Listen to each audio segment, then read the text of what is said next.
كذا طريقة للتحديد. يعني مثلا انا بعمل ايه، انا بقف عند الخلية الاولى وبسحب بالماوس عشان اجيب الرينج اللي انا عايز اشتغل عليه.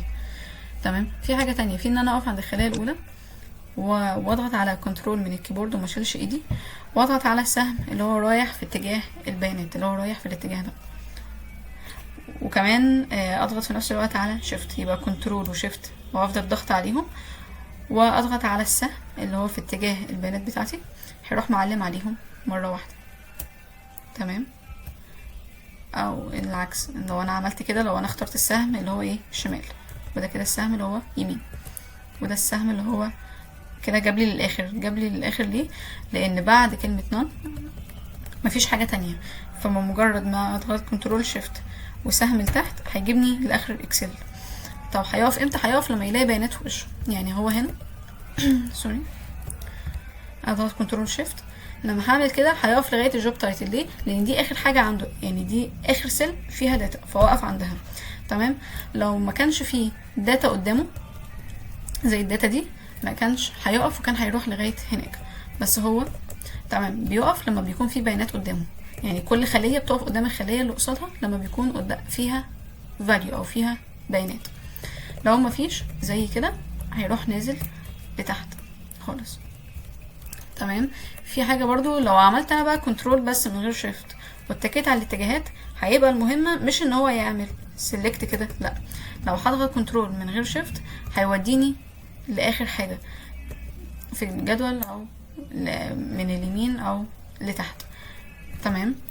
حسب الاتجاهات اللي انا بضغط عليها. يعني مثلا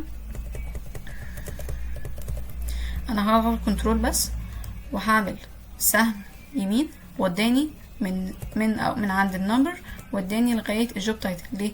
هو بيفضل ماشي، او الكنترول والسهم بتمشي وتقف لغايه ما يكون في بيانات. لو ما فيش بيانات هتكمل لاخر الشيت.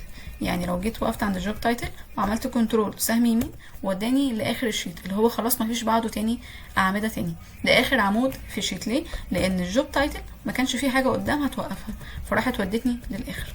لكن النمبر فيها بيانات كتير توقفه لغايه عمود اليو، فعشان كده وقف لغايه عمود اليو. ولو عملت كنترول سهم لفوق هيطلعني لغايه اول صف خالص اللي هو الام. ليه؟ عشان مفيش بيانات قصاده توقف. تمام. ولو عملنا اللي هو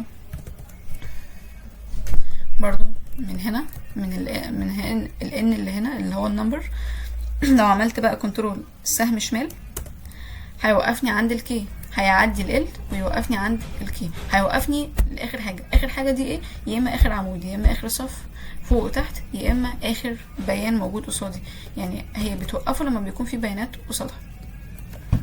تمام. ودي بتبقى خاصيه كويسه جدا.